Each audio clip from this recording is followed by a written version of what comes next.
How's it going, dudes? The boundless creativity of the human mind continues to amaze and astound. After all, I doubt that any lower life form could even dream of putting together something as life-changing as O.J. Simpson Murder Trial Monopoly. But with every revolutionary game idea, there must exist an equal and opposite to oppose it. A game that really makes you wonder how anyone could have thought, oh yeah, this bad boy?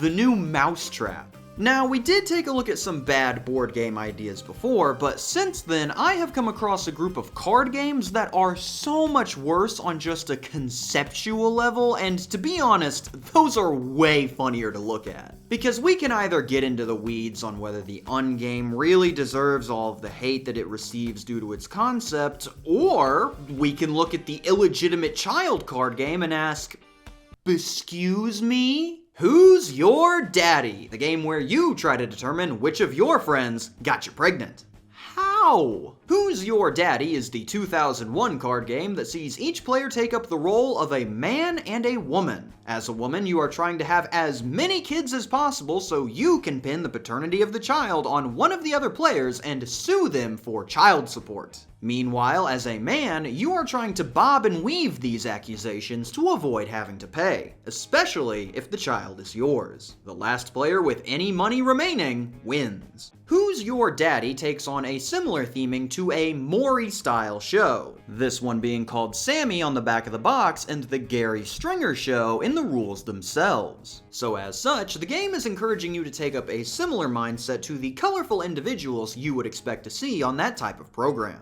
At the start of the game, you are tasked with determining your standard bodily traits alongside any special features you may have, which will be used throughout in order to connect you to the various children that you may or may not have fathered. If you want to get real crazy with it, add the Fatal character creator to the mix to get that little bit of extra depth. When it is not your turn, you will be playing as a dude. During this time, you will be hit with wild accusations of how you're this kid's dad or that kid's dad, and it's up for you to defend yourself by accusing everybody else of them being the father. Or if you look at it and think, yeah, that one might be mine, then you can just own up to it right then and there. Saves everyone else a whole lot of trouble and might just save you a bit of cash. If it is your turn, then you take up the role of a woman. And before you do anything else, you must be sure to ask for any child support payments you are owed from dads you've already had kids with. If you don't specifically ask for the payment, they don't have to give you anything. So you better be sharp as a rock when it comes to collecting your money, or else you'll be missing out on those acrylics. After you've collected your dough, you can proceed with your turn. If you are not currently pregnant, then you can choose to get pregnant. Of course, you can't just choose the father of your child. That's not how this works. If you already are pregnant, then you can choose to either give birth and roll to see what that child's traits are, or put that whole ordeal off until later. Healthy. If you took neither of those actions and you have a spare fatherless child lying around, then you can accuse one of your friends of being their dad. You don't have to have any proof of this, of course. You can just draw a name out of a hat for all I care. Smithery! If they deny their involvement in the conception, then they just need to accuse someone else. And if someone admits fault, then you need to come to an agreement with them on what their child support payments will be. The two of you will, in a very civilized manner, come up with an agreed upon charge for the child and can choose between paying all of the money up front or spreading it out over multiple turns in installments. Thank you for calling customer support. How may I help you? Yeah, I was wondering if I could finance my child support. This, of course, is not a legally binding agreement, so there is nothing stopping a guy from refusing to pay an agreed upon amount or a mother from shaking down an extra turn out of that deal. But Cam, if I'm trying to run the deadbeat dad meta, why would I ever admit that I'm the father? Well, depending on how bold the mom is, you could be saving yourself a lot of money.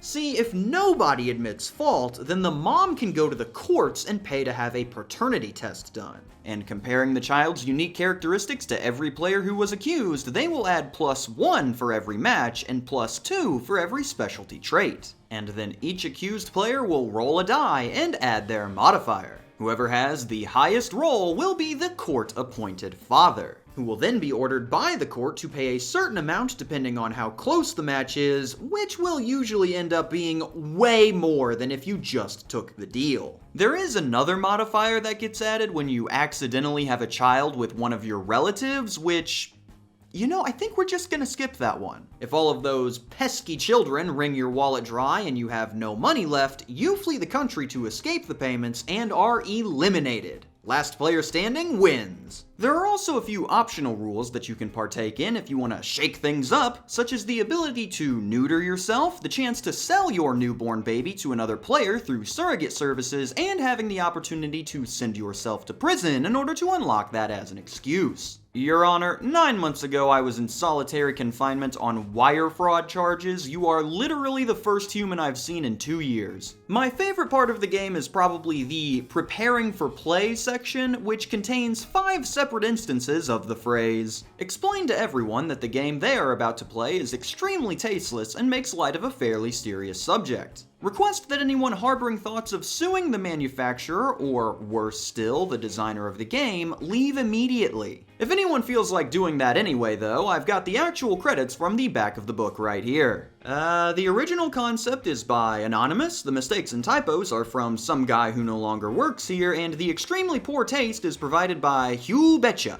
You'd better count your days, Hugh. The fullest extent of the law and this hammer are coming.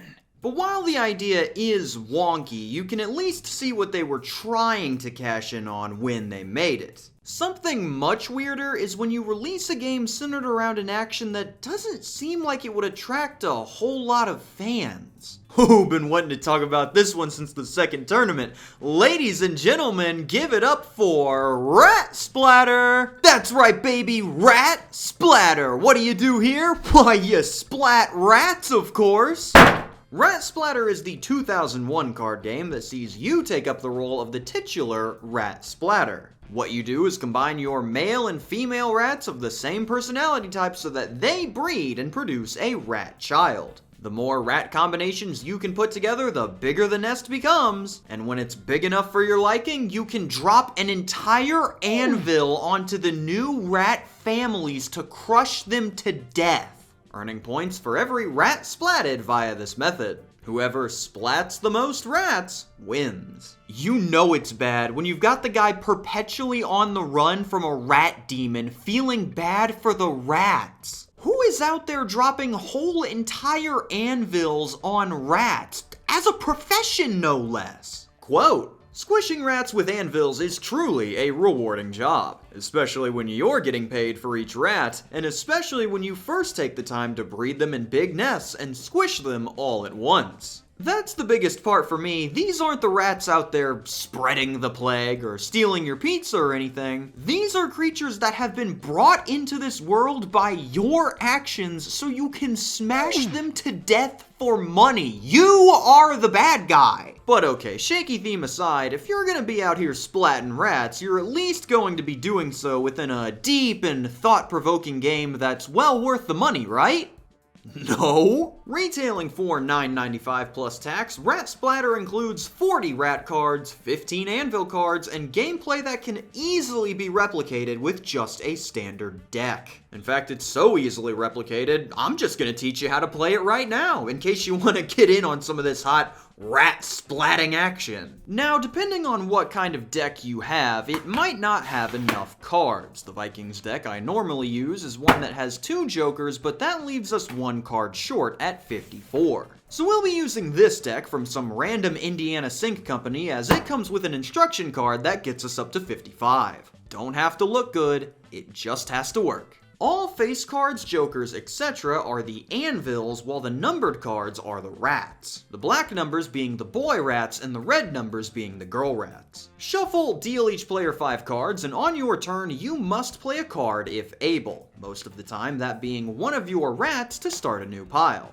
There cannot be more piles than players, but as long as there is at least 1 rat on the field, if you have an anvil, you can splat it. If you have the right rats, you can make as many plays on one pile as you want during your turn. So if you have this hand, you can play one rat, match it to form a couple, have that couple make a baby, and then smash the newly formed rat family and collect the entire mess for points. Once your turn is over, refill your hand back to 5. When the deck is gone and one player runs out of cards, everyone else gets one more turn, and then it goes to scoring. Every smashed rat is 1 point, every anvil is worth -1, and any cards left in your hand are also -1. Whoever has the most points wins. I take the time to teach you the game because, honestly, it is a serviceable time waster. That would be all that it functions as, though. The game itself is terrible. This is one of the most brain-dead games I've ever played. At no point is a single thought required from the players on this one. You are straight running this sucker on autopilot. The gameplay on this one boils down to, can you make a rat family and smash it? No. Play one rat and hope you can next turn. That's it. That is the entire game. Winner is determined by who draws the most rat family combos or gets lucky with what the guy before them plays. There is no brain power needed. That's why this one works as a time waster, as you can easily hold a conversation while playing. But only go with this option if you don't really have a lot of time to waste. This game is short. What does $10 get you? An 8-minute game max. We got an entire game in before the oven even preheated. So if you are in a group and you need to waste between 5 to 10 minutes and you don't want to think during that time period, but you want something slightly entertaining to be happening, then don't buy Rat Splatter. Just play it with a deck of cards. Hey, the game does have one thing on its side though. Dang, it's got some staying power. Rat Splatter has been in the back of my mind since the first day I uncovered it. One does not easily forget Rat Splatter. If you do end up trying this one, I recommend paying attention to how quickly people get desensitized to the theme too. When you first tell them about it, they'll be like, I smash a rat with an anvil? And then by game 2, you'll see people going like, alright, so that's dad, mom, kiddo, boom! Truly a game that's fun for the whole family. Except, you know, the rat one. But if you don't want your kids taking up harmful hobbies that could be a bad influence on them, then you might want to avoid all of the anvil dropping and instead gift them a game that encourages other popular children's activities from the past.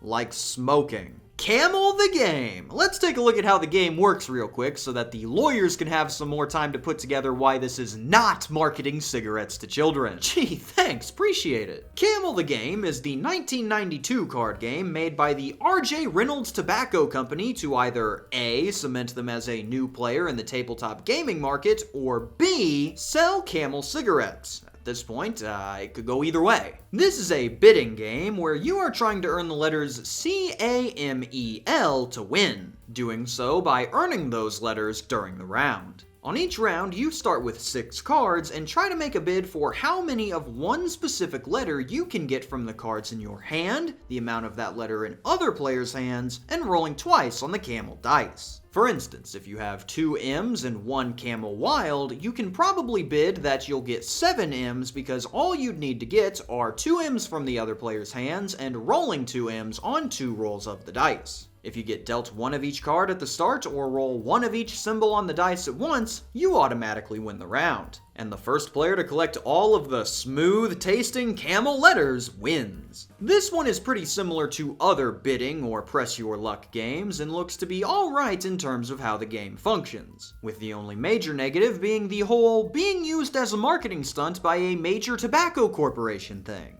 But Cam, an okay game made for the fans of the Camel brand, doesn't sound any different than the many other branded board games out there, so why is this one such a bad idea? Well, it all revolves around the cool dude featured on the cards here, because with everything happening to Camel at that time, they really could not have picked a worse moment to release this game. 1991, 1 year before the game comes out, Joe Camel here gets into some hot water when a Journal of the American Medical Association study reveals that among the 6-year-olds they brought in to test brand recognition, 91% of them were able to match Joe Camel to cigarettes, which was nearly the same percentage of 6-year-olds that were able to correctly connect Mickey Mouse to the effing Disney Channel. 91% of 6-year-olds. The cigarette ads were very successfully reaching preschoolers. Another study by JAMA that looked at ad effectiveness between high schoolers and those above the age of 21 concluded that the Joe Camel campaign was 25 to 43% more effective at reaching high schoolers than adults. And Camel sales to teenagers during the 4-year campaign rose from $6 million to $476 million. A reminder that at this point, the minimum smoking age was determined by each state individually, with some of them being as low as 16 and some of them having no minimum age at all. These findings got people a bit miffed, of course. A lawsuit here, an FTC complaint there, but Camel was holding steadfast that they were not marketing to children. That's just something that tobacco companies don't do. So Camel has quite a lot on their hands in 1992, and during this time, what do they decide to do? They decide to release a colorful card game that prominently features Joe Camel, who is currently in trouble for being extremely effective at marketing cigarettes to children and teens, into the board game market, which is comprised of more than half by children and teens. It's genius! That'll get them off our backs for sure! This obviously did not work at all, and later that year, Congress told everyone that if they didn't raise their minimum smoking age to 18, we are taking away your substance abuse funding. Then in 1997, the FTC forced Camel to end their Joe Camel campaign, meaning that this game was also gone for good. The sheer hubris to look at the situation you are currently in and go, you know something we haven't tried before? Directly entering a market dominated by children is baffling. I will truly never understand the mindset of a corporate executive. Speaking of never understanding a specific mindset, I've never really gotten the new trend of taking real-world historical figures or military equipment and transforming them into anime women? I really couldn't tell you what's going on here. Of course, this trend was inevitably going to lead to one extreme in particular, and since we just covered smoking, the monetization is already cooked, so we're all clear to get wacky, get wild. Ladies and gentlemen, anime Nazi women! Barbarossa! Rush your manga military girls against Moscow to defeat the evil magician Stalin? Oh, okay, I get it now.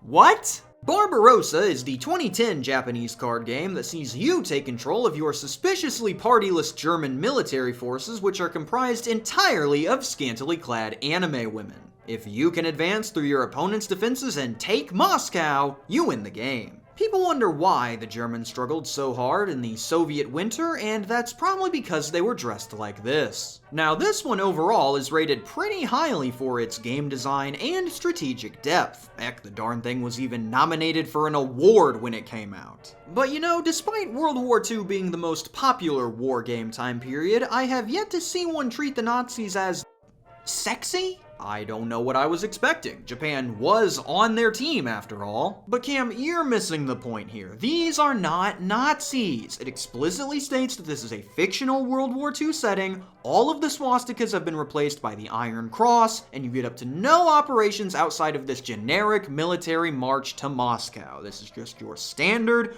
unaffiliated Germanic military force that happens to be made up of anime women in their underwear. And yes, I can see that, and I might have actually believed it too, if they just could have resisted the temptation to include the actual real-world generals! Ladies and gentlemen, introducing, in the best possible German I can feasibly put together, General Heinz Guderian. Personal advisor to Hitler himself on the Eastern Front, he is one of the people credited with developing the concepts for the Panzer Division and the Blitzkrieg. General Frederick Paulus, commander of the 6th Army, he is the one who surrendered to the Russians at the Battle of Stalingrad. General Erich von Manstein, here Field Marshal and convicted war criminal, Manstein was found guilty on counts of issuing scorched earth orders, allowing the deportation of civilians for slave labor, using Soviet prisoners of war to construct fortifications, the execution of commissars in relation to the Commissar Order, poor treatment and deaths of prisoners of war, and the execution execution of civilians. General Paul Ludwig Ewald von Kleist. Wehrmacht Field Marshal, he was the one overseeing the circumvention of the Maginot Line and the leading commander of the real Operation Barbarossa.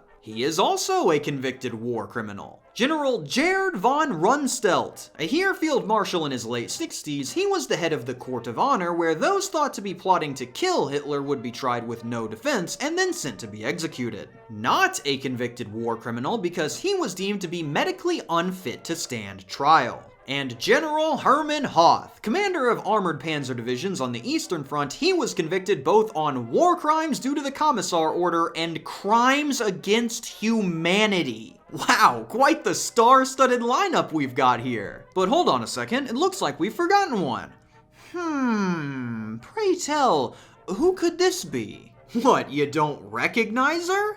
It's Adolf Hitler! Anime girl Adolf Hitler, standing there with a big ol' smile on her face as she sweeps the Soviets away. Look at her go. This is not a misinterpretation or a headcanon or anything of the sort. The official English translation for this card is Adolf's interest. And for the character card itself, she is referred to as Lady Adolf. I'd show more of the card artwork, but the image is framed in the way that the picture is an upskirt shot.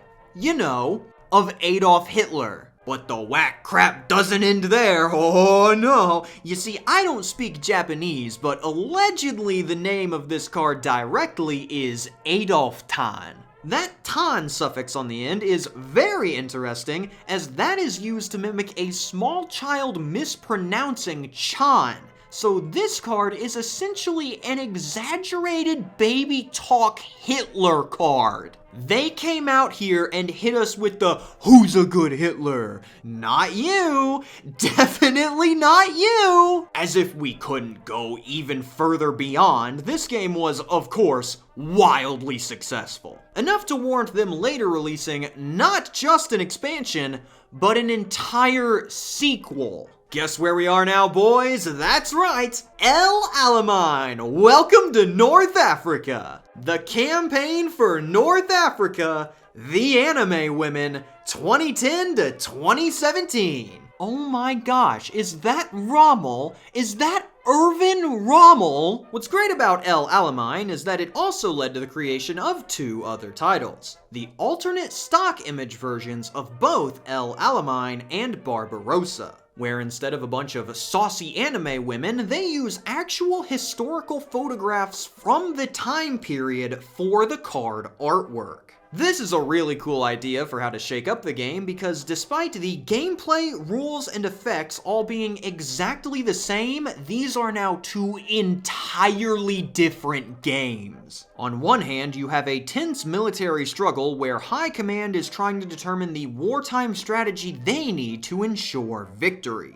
And on the other hand, you've got Lil Hitler with the flavor text saying, "Anything, just say what you want, la la la la." Who approved this project, and why did the Kickstarter for the sequel raise $161,000? What am I supposed to do with this information? I guess this is a good market indicator that I can start production on the Chairman Mao anime card game. I did not just give them that idea. Oh no. Well, those were 4 roller coasters of some titles there, but I'm glad that we finished this one up so that I can get a head start on developing. Oh, hey, corporate called. They said you need to add a 5th game.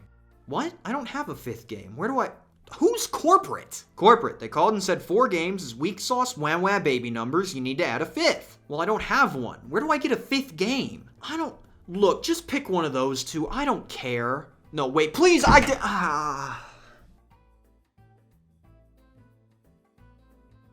Confound it. Little Troubles! It's Little Troubles, everybody! Yeah! I'm gonna die. I'm going to die. This one's actually going to kill me. For those of you not in the know, prior to the start of the 2nd worst board game of all time tournament, I was taking competitor requests to make sure that I wasn't missing out on any lesser known talent. There were many recommendations for potential competitors, including games like Right or Racist, The 39 Clues, and strangely enough, both chess and checkers. But among all of the submissions, there was one that really stood out to me. It was the only one of its kind, it received no likes, no responses, and no attention, but I did see it. And since all recommendations had to be reviewed, I began my search for Little Troubles. I then immediately barred it from tournament contention because I absolutely did not want to talk about it. But due to the nature of what I do here, I knew full well that I would still end up having to cover it.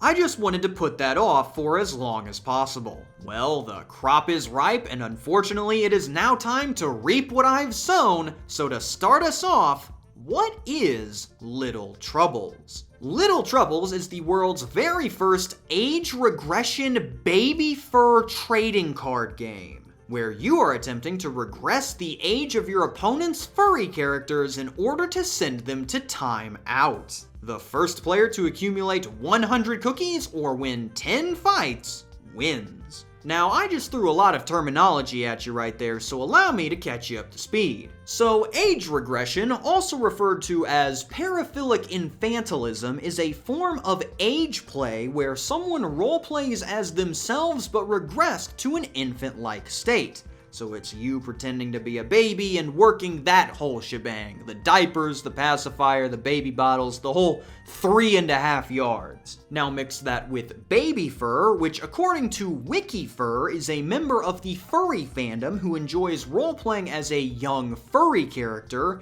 a cub, which includes sub-roles like kid furs, diaper furs, and sissy furs. While they are role-playing as this, or cubbing out, quote, some baby furs will become so involved and yearn for such an authentic childish mentality that they will use speech impediments and baby talk to communicate. Depending on the situation, a baby fur could even develop a habit of whining or crying to get what she wants from a caregiver or another role player.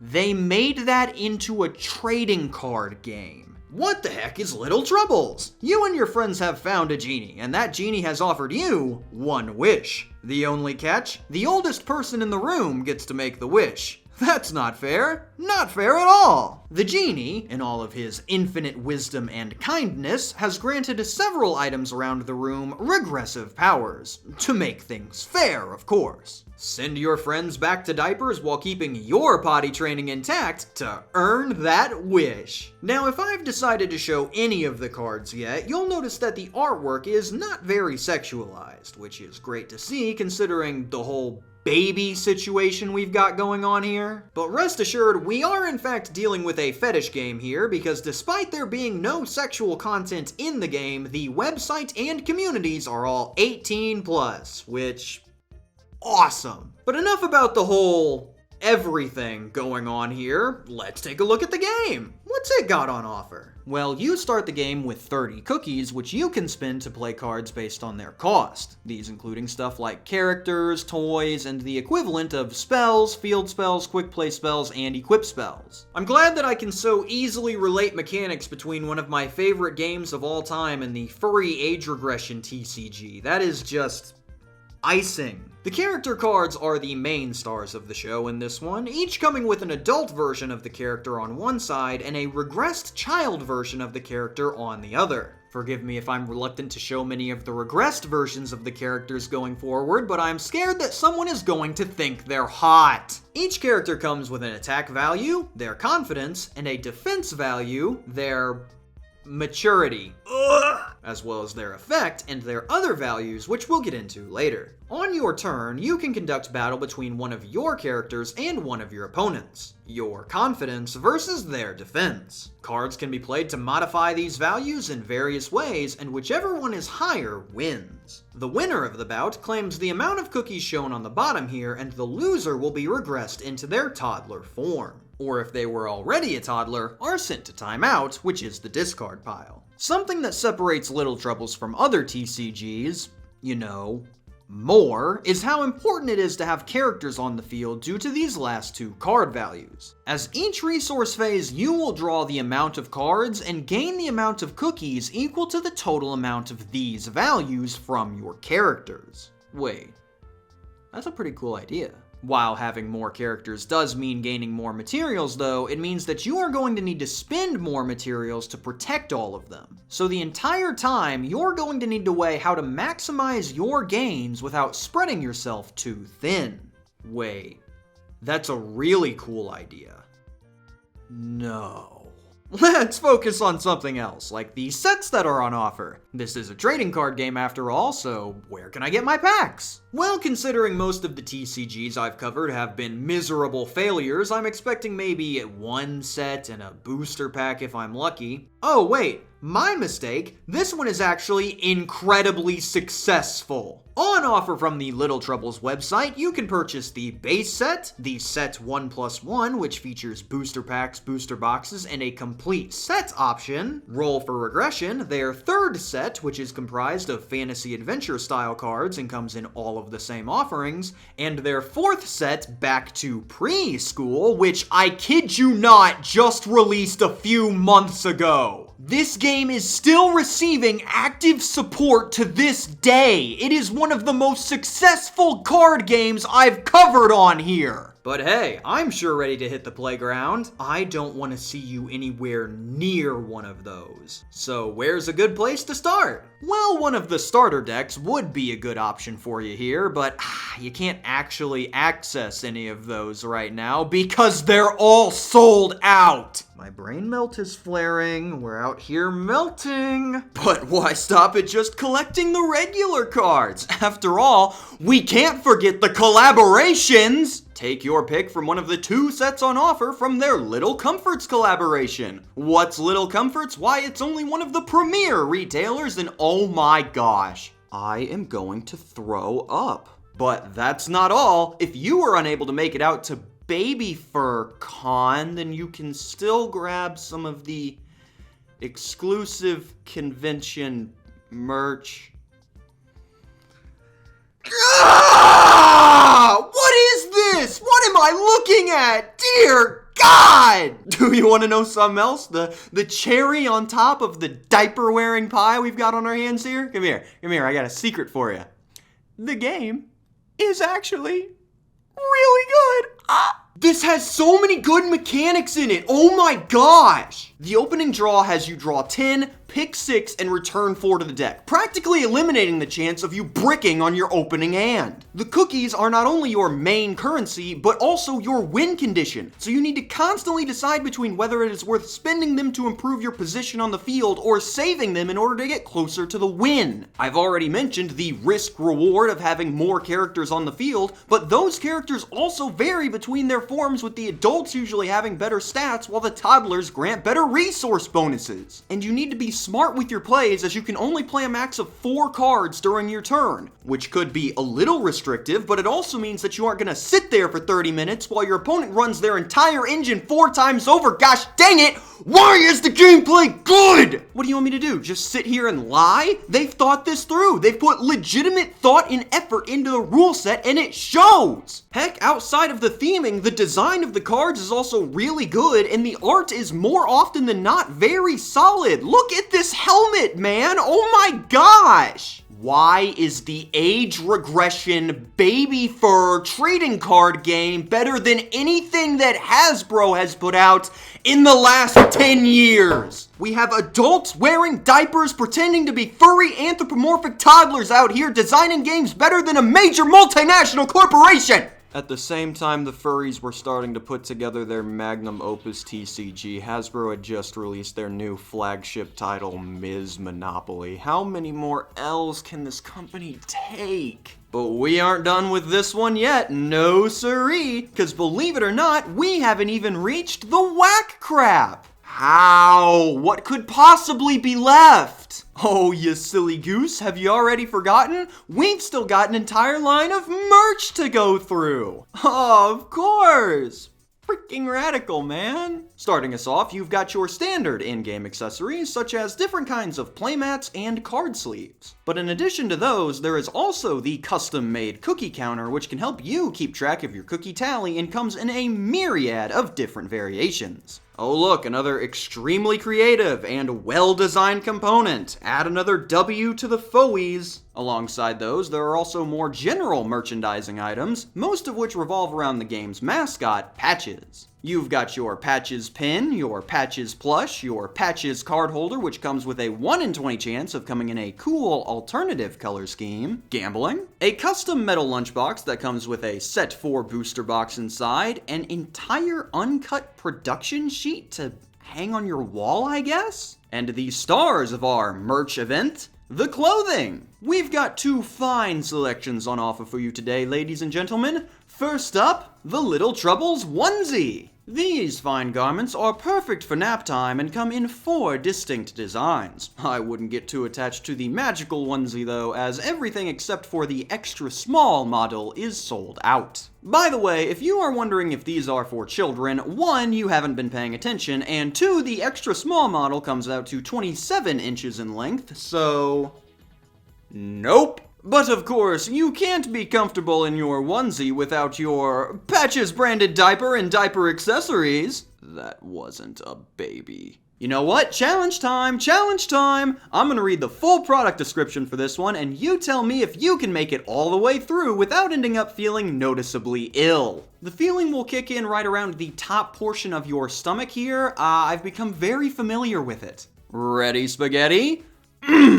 Your pal Patches diapers. Uh-oh, didn't quite make it again, huh? Looks like someone's been having a few too many close calls, and maybe a few not too close ones too. That's where your pal Patches comes in. These aren't just diapers, they're your just-in-case turned full-time, you probably needed these a while ago. Your Pal Patches practice pants are here! With a 6,500 milliliter capacity, because accidents don't keep business hours, a breathable cloth-backed shell, and a handy fade when wet cookie print so you, and everyone else, knows when you should probably get a change. Your Pal Patches are currently for sale for $36 a bag. Right now that includes a $3.25 tariff surcharge.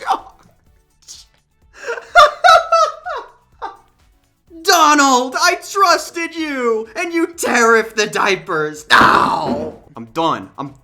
I can't take this anymore, man. The game actually made me feel physically ill. I haven't had a physical reaction to a game like this before since I got hit in the head with the Monopoly box. And with a game in my back pocket that comes close to matching the utter chaos on display, where do we go from here? What worlds are there left to conquer? I thought North Africa was the one, but then I met Adultery. I thought Adultery was the one, but then I met Fatal. I thought Fatal was the one, but then I met the Rap Rat. I thought the Rap Rat was the one, but then I met Breaky. I thought Breaky was the one, but then I met Hybrid, and I really, truly didn't think there was anything out there that could make my head hurt as much as Hybrid, and we didn't even make it 2 months. What game is going to top having my body make a physical, instinctual, negative reaction? You know what? If there's one thing that we can glean from that conga line on display, it's that you never really know what could sneak up on you next. So with how close we came this time around, go ahead and recommend any games you know of that will finally shatter this psyche for good. And if we can't come up with something, well, we've still got one more game on the list. Signing off for financing my very own Patches plush, I am KamSandwich. Thank you for watching and have a fantastic day. A special thank you to my suppliers, staff, and chefs over at the deli, as well as the media preservers helping me get these rare games ported for the public to enjoy. If you'd like to join the crew, you can take a look using the link in the description below. Send your friends back to diapers while keeping your potty training... Your Pal Patches diapers. Uh-oh, didn't quite make it again, huh? I cannot freaking read this. Oh my gosh. Your Pal Patches diapers. Uh-oh, didn't quite make it gosh. Good lord, man. And everyone else knows when you should probably get a change. This is awful. This is awful.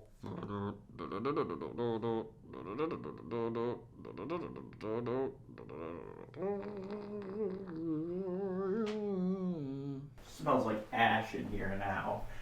God.